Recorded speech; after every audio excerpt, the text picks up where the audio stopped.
Mga kabetlog, eto na kami sa Port of Puerto Princesa at papakon kami rin sa Kuyo.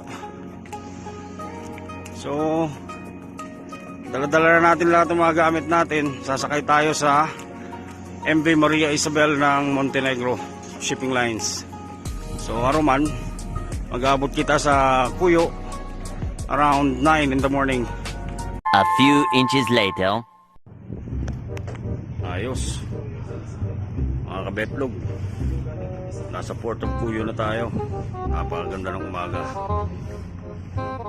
So maya maya lang pababa na tayo ng barko at magliliwalaw sa Cuyo, Palawan. His heart is cold. No need to ask.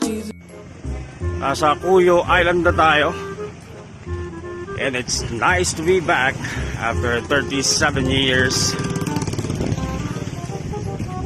So, unang-una natin pupuntahan dito ay itong Pagkalaking Kasoy.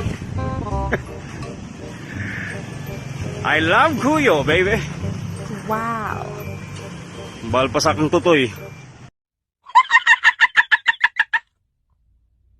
Gago. Sagyap kita parang libangan sa ating mga ilog. Para pa sa ilog wing eh.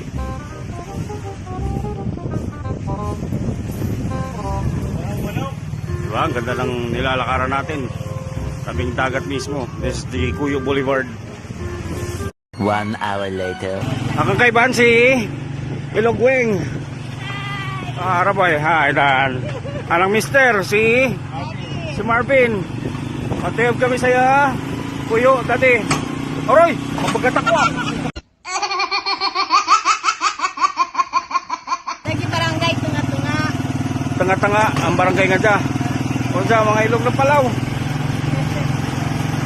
Pagbanwa. Mas kaya din ilog. Alam nila ilog.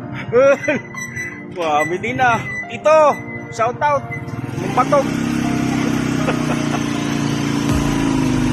Lagi ang St. Joseph Academy. St. Joseph Academy dya. St. Joseph's Academy School. Mga private school dito sa Michael Panuan. Gabo. Romel. Patog, shout out. Ada to, munisipyo ang Cuyo. Mayor, papanlibang ka na eh.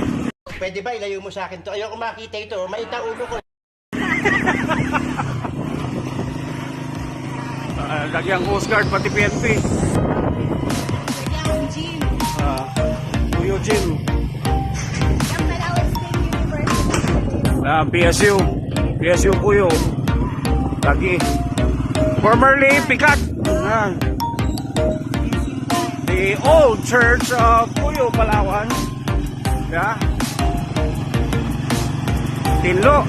Oh, ito para mga images oh.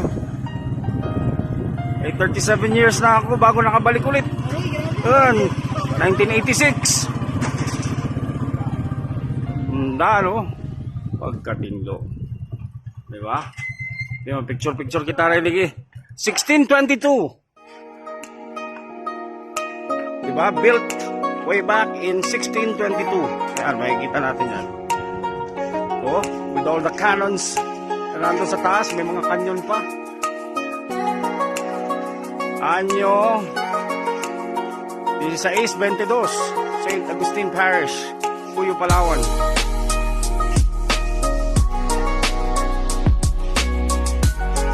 Pagkatinlo. The laws of the church. The Port of Cuyo. Diba? Installed. Built in 1680. The Port of Cuyo was built about 1680 by the Recollect Augustinians according to the plans and under the supervision of Reverend Juan de San Severo, A.R.